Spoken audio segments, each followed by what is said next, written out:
Chaque jour on dort, on se réveille, il y a des nouveaux dossiers. Et dans le dossier d'aujourd'hui, on va parler de Pablito le traducteur et de la Santilova. Les jaloux, les rageux, les sorciers.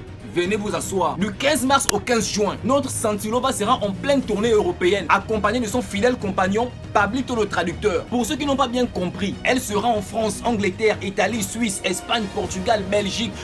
Même là, je n'ai même plus le souffle tellement la liste est longue. En tout cas, avoir la liste là, moi-même, je suis étonné. Ce qui me fait peur, c'est le bagage musical qu'ils vont transporter avec eux en Europe. En mélangeant les deux sons de la Santilova avec ce que Pablito lui-même avait déjà fait depuis, on se retrouve de moins de 10 sons. Ce qui est bien aussi, à part la tournée, ils ont aussi prévu de faire un album en Europe. Avec aussi forcément un clip pour montrer qu'ils sont un peu dans la fraîcheur, tu vois un peu, non? Et peut-être même encore un featuring qui va venir augmenter l'Ongunda dans les cœurs de gens. Mais par rapport à la date, il y a un truc qui me tournait dans la tête. Comment il devait gérer les cours en même temps que la tournée européenne. Mais ne vous inquiétez pas, j'ai eu la réponse de Pablito lui-même en personne. Je cite, la Santilova n'est plus dans ça. Elle se suffit déjà comme ça. Cette question, c'est à moi qu'il faut la poser. Moi, j'ai un prof qui me fait les cours à domicile et il est payé pour ça. Même quand je serai en tournée européenne, je vais toujours continuer de le payer. En tout cas, le professeur là doit être une mauvaise machine, hein, mon parent. Maths, français, histoire géo, SVT, sciences physiques, espagnol. Non, il est mal bon. À la limite, ton professeur, c'est un monstre. Dans tous les cas, bonne chance à vous et mettez le 241 en haut, mes parents. À tous les enfants d'Israël, c'était votre bishop qui ne mange jamais. Allez,